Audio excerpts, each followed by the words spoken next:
Once again, we welcome you back to Moving Forward with Young Voices. Hey, we're happy to welcome Elijah Gullett to the program. First time we've had him on. Elijah, I know you're a Young Voices contributor. Tell me just a little bit more about yourself and what you do. Yeah, so I recently graduated from the University of North Carolina, Chapel Hill, where I studied public policy and urban planning. And I've been engaged in research on a lot of issues surrounding housing and zoning policies, as well as a lot of regulatory policies.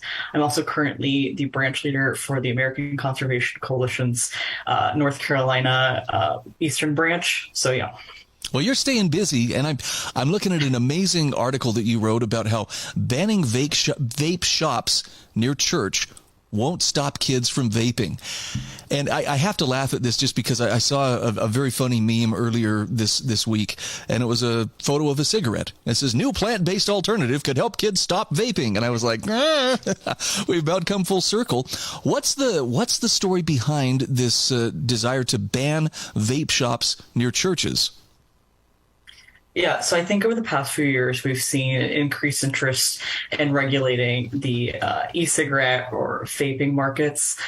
In particular, in the past few months, the FDA has tried to completely take Juul, one of the most prominent private companies in this field, off the private market. And this was stayed by a federal court judge, but this kind of coincides with a lot of other types of regulations that are going on at both the federal, state, and local levels. And in this article, I kind of focus on the state and local regulations that a lot of vape shop businesses face. So in particular, they have to go through a lot of special permitting requirements in order to start these businesses. And then at the local level, they're often faced with pretty restrictive zoning regulations that can make it difficult for them to run their businesses, or may change at a moment's notice, and they can no longer run their business the way they were before. I have to ask, why this special attention to vaping? I mean, I'm not going to pretend that, well, it's actually healthy for you and, it gives you all your vitamins and minerals, but it just seems like there's so much attention focused on preventing specifically young people from vaping. Where does that come from?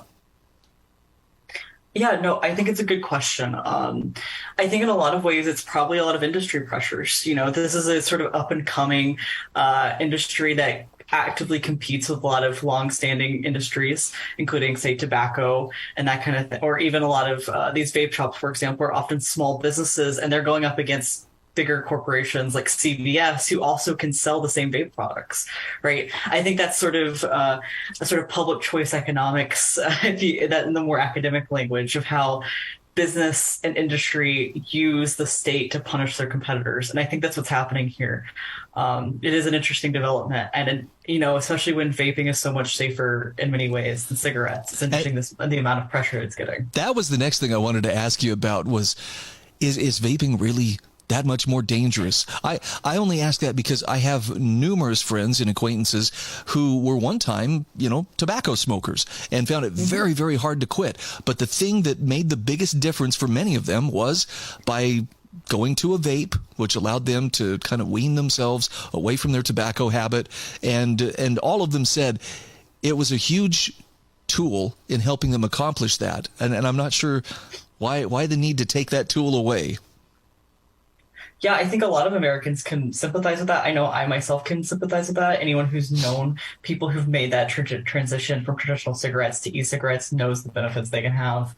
And I think it's really disappointing that we are putting that much pressure on this industry that's already doing a lot of benefits for a lot of Americans and just people across the globe who struggle with tobacco addictions and nicotine addictions. So. Well, and as you point out in your article, some of these restrictions really aren't even that, they're not fair in the sense that, okay, so vape shops, you can't set up shop anywhere, this close to a church or this close to a school.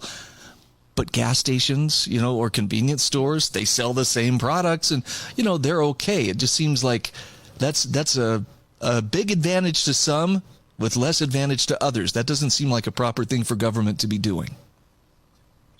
Yes, definitely. And it was a really big focal point of my article because I think a lot of people can feel sympathetic about, zoning to not have vapes near kids for kids play. I think a lot of people may feel like personally that that's important.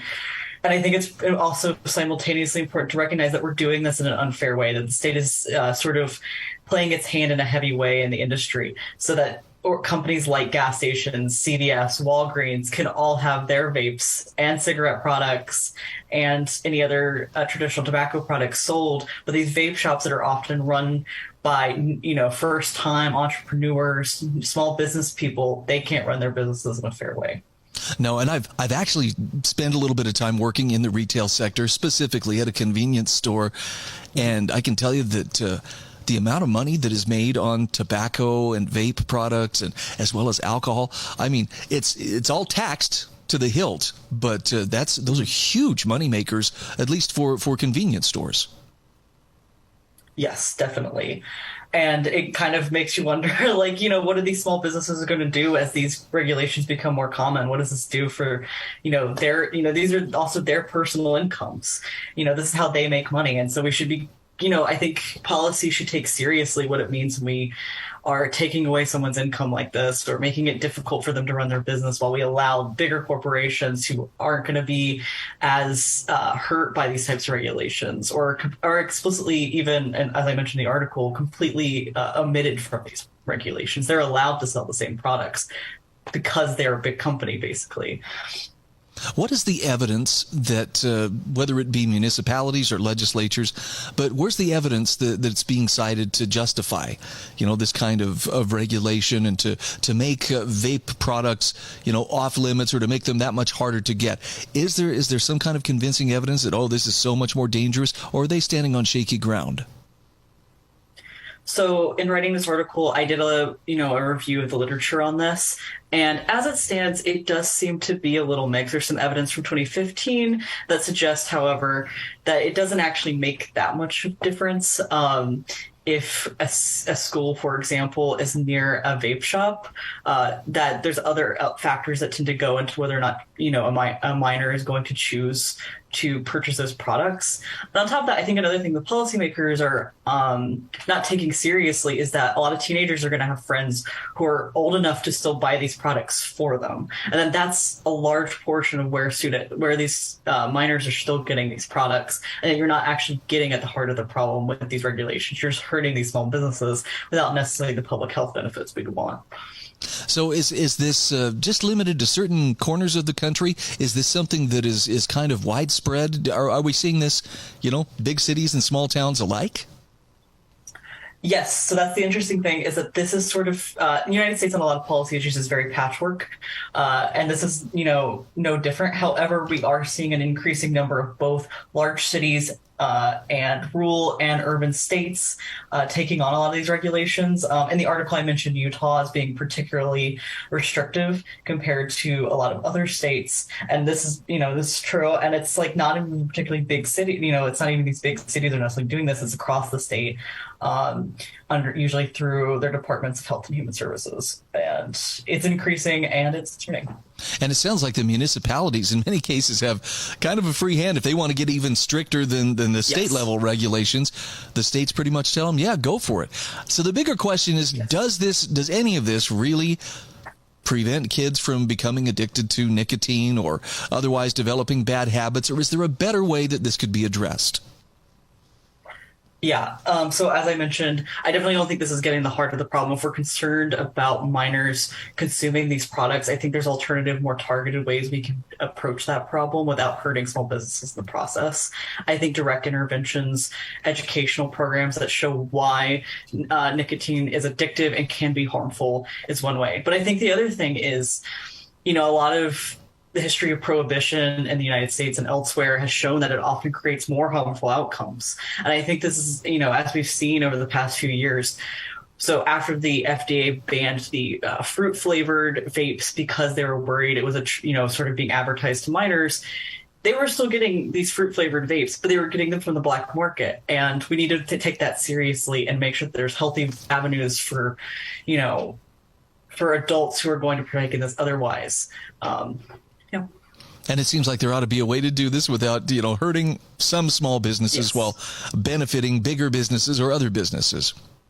All right, we're talking with Elijah Gullett, a Young Voices contributor from Raleigh, North Carolina. Elijah, I know that you do stay busy. You wear a number of different hats. Where can people follow your work? For that matter, where can they find you on social media? You can find me on Twitter at marketurbanist.com. Or not .com, sorry, Twitter. Market Urbanist? Okay, and Market Urbanists with an S. Yes. With an S, okay. And are there other outlets that you write for?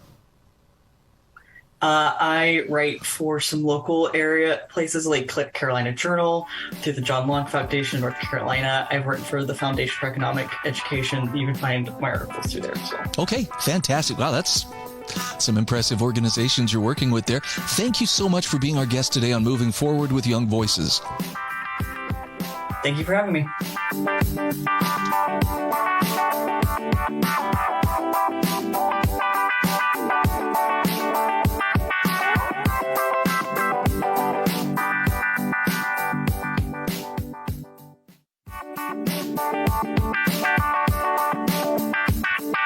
Welcome back to Moving Forward with Young Voices. Happy to welcome Scott Cresswell to the program. Scott is a political commentator, a writer of history and current affairs, and a Young Voices contributor. And Scott, I'm sure I'm leaving a few things off here. Any gaps you want to fill in for us as to who you are and what you do?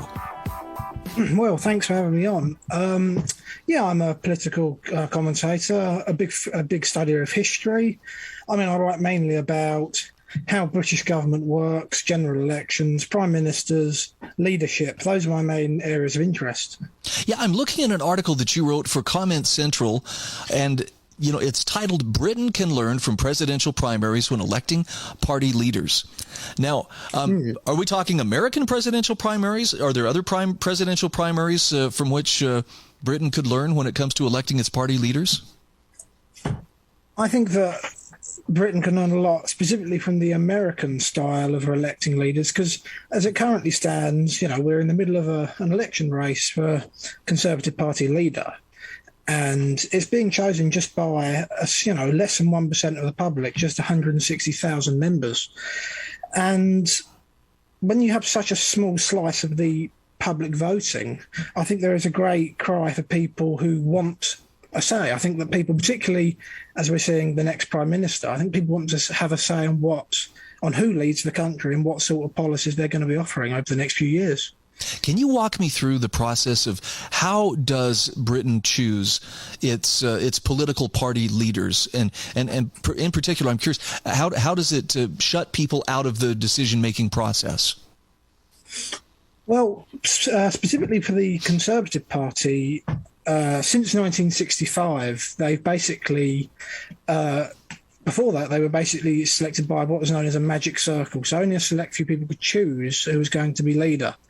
But from 65 onwards, it changed. So Conservative MPs, these were people just elected to Parliament, had a say who was going to be the leader. But since the rules were changed only a few decades ago, there is now what is known as a party membership. This is a group of people who pay money to be members of the party and are then allowed to actually vote in leadership elections. As I said, this is a very small number of people who are actually entitled to vote. But as it currently stands, the last general election in 2019, the Conservatives got nearly 14 million votes. However, we're only going to be seeing a tiny, tiny number of those people actually voting. And I believe that if you actually had a system with so-called registered supporters, people who align themselves with the Conservative Party's beliefs and values, and if they were allowed to have a vote, I think that the new Prime Minister and new leader would be far more representative of the population. I have to admit that accountability among elected officials, that's something we struggle with in the United States as well. And so I'm watching with great interest the questions that you're asking here, because I think you've identified a problem that's unique not just to Great Britain, but also to other places as well. Talk to me about the American system and how you feel that in some ways it might actually offer some alternatives to British voters. I think that the American system, and it does have its problem when it comes to accountability and how some voters are left out still.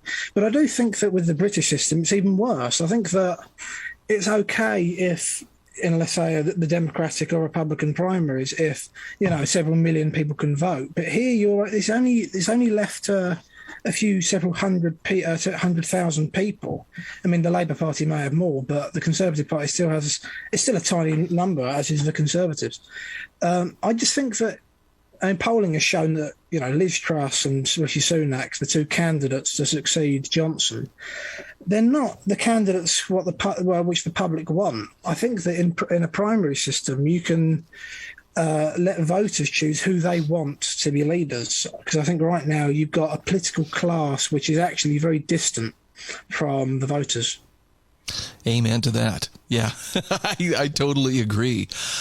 What are some of the unique aspects of the British system that enable those who are already part of the inner ring, for lack of a better phrase, to control it? What are there things that would have to be undone that would fly in the face of tradition, or is this just simply a matter of clearing more spots at the table and inviting more voters to come and take their place at the table?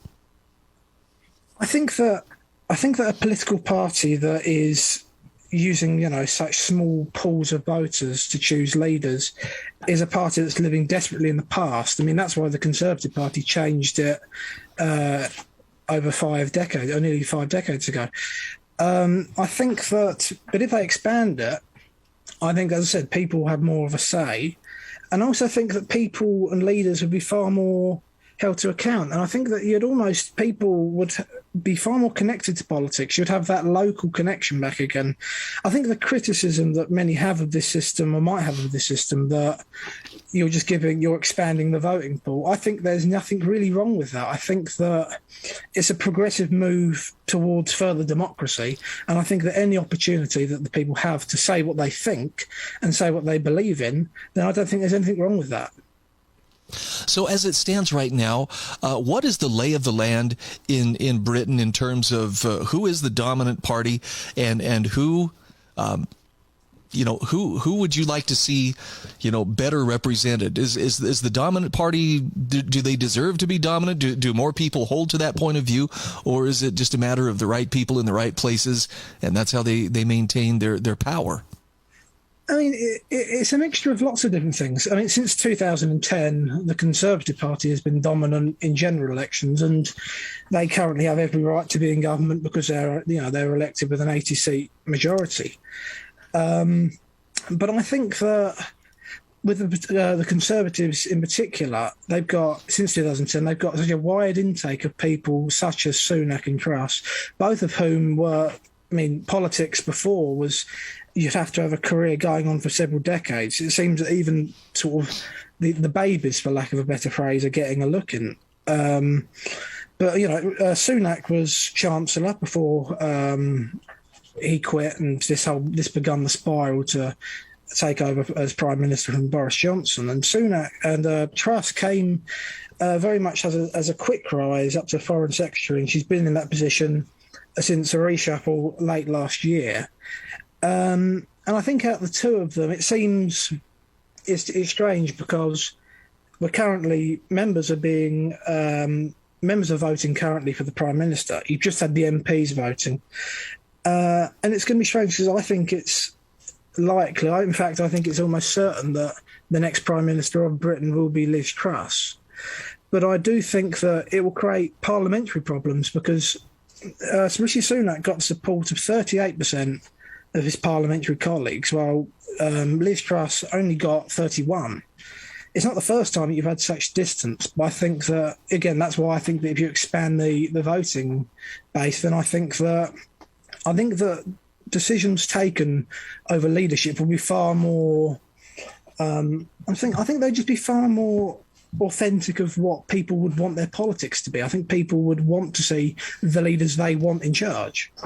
We've got about 1 minute left here, Scott.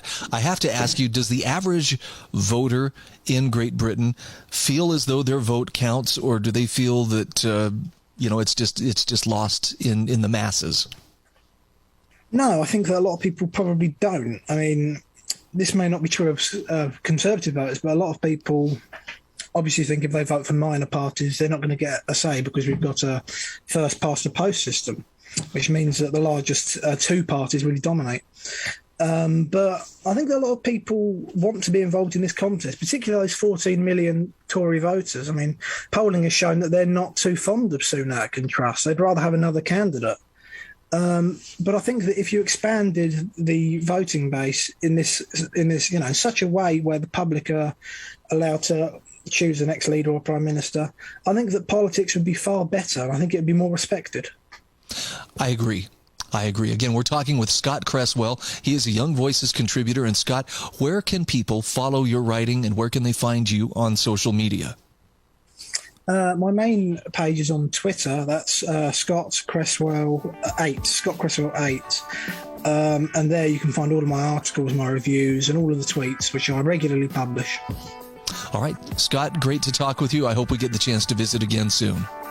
Thank you very much. Thank you.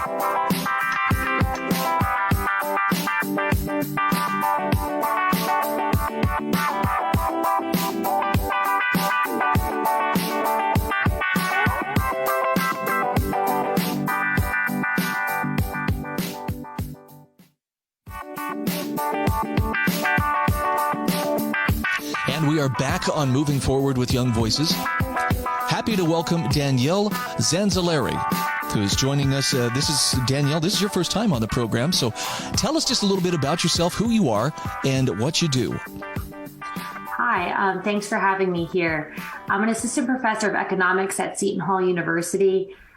Previously, I worked at the Federal Reserve as a financial economist. Then I worked at Citibank and did a lot of work in stress testing. Then I've gone back into academia, I've been a few places, and now I am back at my alma mater working on all different types of research related to regulation. Well, I'm looking at an article that you wrote for thecentersquare.com, and inquiring minds like mine want to know more. The title is that the passage of the CHIPS Act is not economically smart. And I know there's a lot of moving parts right now. Economically, there's a lot of stuff that seems a little tense, to put it mildly. I am not familiar with the CHIPS Act. Can you tell me a little bit about what that is and what that purports to do? Sure. Actually, it was just signed into law today. So I don't know if you actually knew that, but it just got signed into law today by President Biden. So the CHIPS Act is giving incentives to boost the manufacturing of semiconductors in the United States.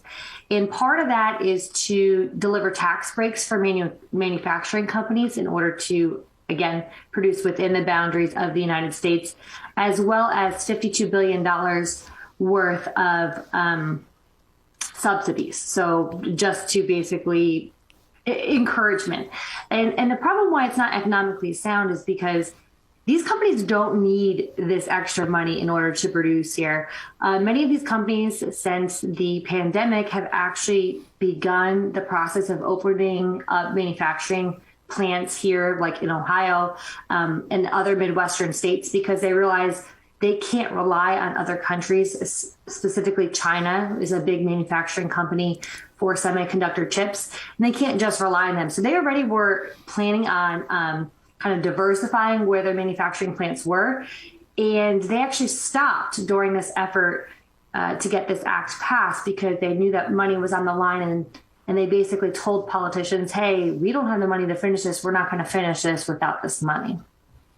Oh, man, I'm skeptical. Maybe I shouldn't be, but I'm skeptical when they do things like this. Now, I know that for years, China has been a major producer of semiconductors and computer chips. I also know that we've seen some pretty interesting supply chain problems in the last few years. Is there any way that these companies, particularly these U.S.-based companies, could make up for that production or shift to where they're producing more of their own chips without requiring government subsidies? I mean, could they make it in a free market, or is this just are they just rent seeking because government's in the mood to hand out money? 100% rent-seeking here. They already had the incentive to do this. Like I said, they were limited by just producing in Asian countries that politically they can't control. That, you know, if they shut down their country, conditions change, they can't get their product out. And so they knew that they had a little bit better understanding and influence truly on the laws here in order to produce a product here. So, you know, manufacturing in the United States allows them to kind of control it. Hey, we could leave our doors open, we could ship our product out. With an ever increasing need for chips to perform pretty much everything between cars and computers, there is a huge incentive to be and maintain market share in this industry. For example, Intel is the world's largest chip maker, $164 billion in market cap, and they had made about $20 billion a year, roughly, for the last couple of years. So they are a major player in this. And in fact, they're actually the largest chip maker in the world. So do they need actually help from the government to continue doing what their normal everyday business is? Absolutely not. And that's why this whole act is not economically sound. If you want to encourage more chip production in the United States, what you'd want to do is actually hand the money to smaller companies and incentivize them to compete. When there's more competition, this brings the prices down for everybody, and especially for consumers. And that's not what this is. I mean, you could actually see that the CHIPS Act was passed today, and who is right next to President Biden? You have Texas Instruments CEO, you have Intel CEO, you have all these major CEOs, you know, big smiles on their face. But where is the little, company right there? And they're not. And that's not what this bill was intended for. And there's so much better uses for $52 billion. I love that you bring up competition. And to me, that's, Danielle, you've passed the test. That makes you a legitimate, advocate of free market principles. And when, as you mentioned in your article, if these subsidies are going to these big, already established companies, this just serves to further consolidate their market share. And there's still plenty of hoops and regulatory barriers that are going to prevent those young up-and-coming companies that could provide that competition from actually getting into the marketplace at all. Absolutely. And the funny thing about this, it's been touted as, hey, this is our way of not relying on China so much. Truth is, the silicon needed for semiconductor chips is not found everywhere in the world, and a majority of that is found in Asia, specifically China. And so we do still have to rely on China for that raw material. It's not that this bill at all changes that, right? We don't produce silicone in the United States. It just is not in the ground here. So it's not really removing any reliance on one of those ingredients in that particular product. All it's doing is shifting manufacturing here, and that was already happening. Yeah, I can see where, we've painted ourselves into a corner in the sense that all of this chip manufacturing was outsourced for many, many years. I see a great opportunity here. But Danielle, the hard part here is what you're describing is to really play a positive role. What government needs to do largely is get out of the way regulatory wise. Is that likely to happen? They seem pretty fond of their power at this point. With all the recent legislation just passed, I don't think they can get out of their way. They like to spend a lot of money, and there's a lot of really good lobbying organizations. The semiconductor industry has a very good one at that, because the main beneficiaries of this policy are very, very large companies, not just in the United States, but in the world. One of the ways that they can also promote competition is to decrease some of the vertical integration laws, right? So companies like, let's just say Ford and GM, they need chips. I mean, everybody has seen in the news that car prices are really up. Why? They have to pay a premium for chips, or they're actually not even using as much chip power, and they're foregoing some of the fancy electronics that consumers have wanted over the last few years. Well, Ford has an incentive to create or start out a semiconductor manufacturing firm, because they are a primary user of this product. But because of vertical integration laws, they have to be independent. That is one way, again, to increase the competition in the semiconductor manufacturing industry, as well as not do something related to spending. Just cut regulation, and that can alone promote competition. Yeah, I know you quoted Senator Bernie Sanders as calling this out and calling it out as corporate welfare or crony capitalism, as it might also be called. And it's not often that I agree with Bernie Sanders, but I'm nodding my head on this one and going, he's right. He's right to call him out. Absolutely. And his quotes on this actually were fantastic. He called it crony capitalism at its finest.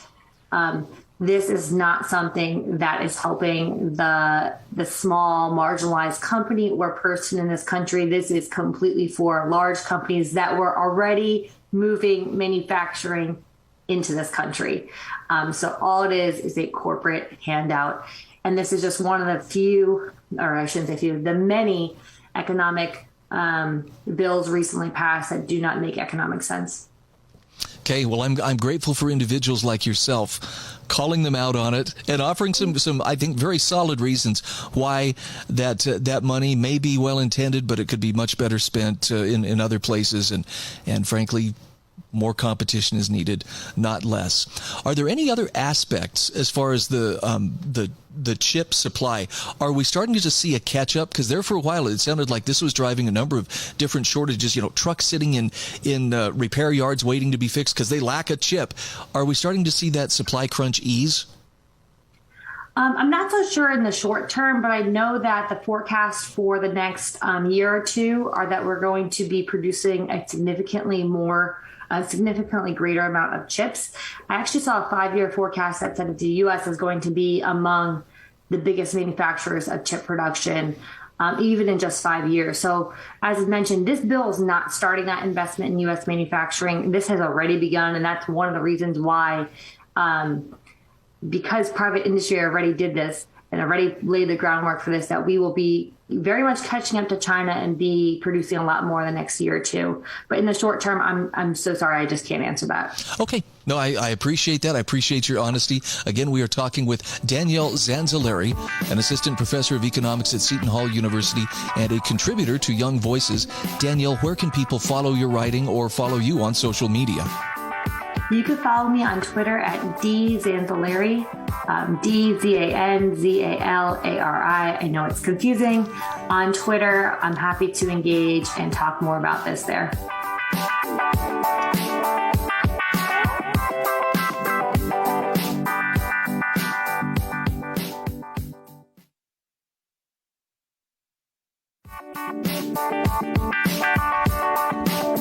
Welcome back. This is our fourth and final segment of Moving Forward with Young Voices today. Happy to welcome Chris Schlock, who's a first-time guest on the program, a Young Voices contributor. And Chris, I'd appreciate it if you tell us just a little bit about yourself. Well, yeah, I'm happy to be here. Thanks for having me. I just recently graduated from the University of Texas at Austin, and I also recently started a job as an internship with USA Today as a fact checker. And I also started Young Voices around the same time. So, I've just been writing this summer and fact checking and getting my foot into the media world. We actually have a really great topic or an article that you wrote for freethepeople.org that I'd like to discuss with you. But I want to take a very quick detour and just talk just a little bit. Tell me what it is like to be a fact checker. What kind of things do you have to do on a day-to-day basis? Yeah, so usually the editors just send us an article or two, and currently it's just me and a few other guys. Surprisingly, there's another conservative fact checker. We just go through each source in the article and try to find exactly where that source is in the article they linked, and write up a little fact check sheet and say this is where I found it and the source, and it requires a lot of precision, a lot of detail in each individual little claim made. So okay, it takes a bit of my time. Well, I'm actually I'm tickled to know somebody who is a fact checker. I've always believed that they were out there somewhere, but I could never, put my finger on. Are they real though? But apparently so. Let's talk about tariffs. You have an article here. Dependency on China is bad, but tariffs are worse. I don't think any person in their right mind would argue, hey, our economy is really healthy. Notice I said anybody in their right mind. But talk to me about the effect that tariffs, particularly, I guess, since 2018, that's when Trump enacted a number of tariffs. What effect are tariffs having on our economy? Right. So since they were imposed, there's been about a 30 billion, or some estimates say 40 billion, that us consumers and the consumer technology industry have paid since then in these past 4 years. And of course, we all know prices have risen, especially with routers and cables, computers, cameras, household appliances, technology like that. And we've also lost about 245,000 jobs due to these tariffs. And it seems like the justification that Trump gave back in 2018 when he was imposing, I think it was the steel tariffs or whatever at that time, this is going to save U.S. jobs. Doesn't quite work that way, though, does it? No, and that's a common argument used to justify tariffs. It always is cheaper to buy overseas and areas like technology. We don't really have the means to produce that ourselves cheaply. But one argument that I'm sympathetic to is decreasing dependency on China, because, of course, they're a bad actor on the world stage, and they could potentially be, our adversary one day, and maybe a second Cold War. So I think it's important to, over time, gradually decrease our dependency, but I don't think we can immediately do that. I don't think that's viable at the moment, especially with our economy and, GDP falling 0.9 to negative 0.9% in this last quarter. We're in desperate need of less government intervention at the moment. So 2 quick follow-up questions. Number one, when you describe China as a bad actor, let's maybe give a couple of examples of what that looks like. And secondly, in what areas are we most dependent on China when it comes to manufacturing things? Yeah. So China is a bad actor because, they imprison Uyghurs and gulags due to their religion, and they're also made pretty clear that they want to take over Taiwan, and they've also been spying on multiple on people in multiple countries through technology, and stealing technology and things of that sort. And what was your other question again? And so the other question was, in what ways are we dependent on China, or what areas are we most dependent on them? Yeah, so it would be technology and also medicine. That's an important one. 90% of our antibiotics come from Chinese firms. That's a huge percentage. 80% of the basic ingredients in our drugs come from Chinese firms as well. And also things like toys. We all know that, and we get most of our toys from them, and like metals and things like that. So I think you lay out the problem here very well, in the sense that, look, China isn't always acting under the purest of motives, and perhaps some could make the case, well, then that's why we need to keep these tariffs in place and put that economic pressure on them. You point out, though, that sometimes you have to make pragmatic decisions that maybe aren't quite as black and white.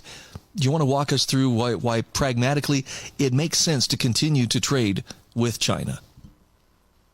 Well, I think pragmatically because we aren't at that point of the Cold War, and our economy is hurting pretty bad. I know Biden was considering removing tariffs, and so I think this would be something that you could get on board with. And we desperately need people that are hurting and desperately need some help. We can still decrease dependency on China. We just need to expand trade agreements and create new ones with other countries like Malaysia and Thailand and Taiwan. And we can't do that immediately. That's going to be a gradual thing. Make manufacturing in our country more attractive, investments in our country more attractive. And so tariffs are more of a immediate solution that didn't really solve the problem. Dependency didn't really decrease all that much because the technology products that were affected by these tariffs, the amount that we actually imported decreased by 39%, but we also increased imports for technology not impacted by those tariffs by 35%. So that's like a 4% difference, right? So we're down to about 2 minutes here.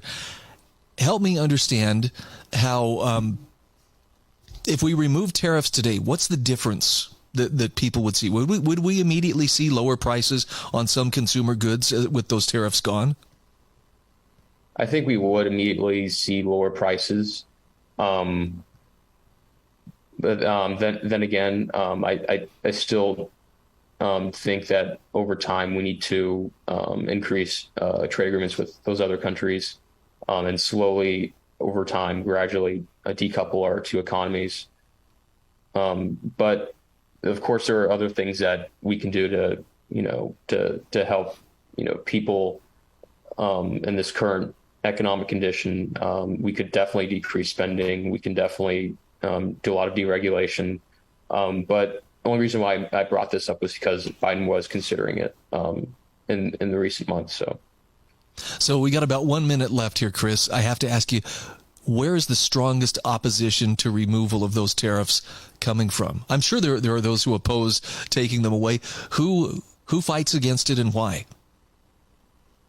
It seems like the strongest opposition to that today is from the right. There was some hesitancy among the left, but it seems like the right seems to have made justifications for tariffs and adopt tariffs as a policy platform going forward.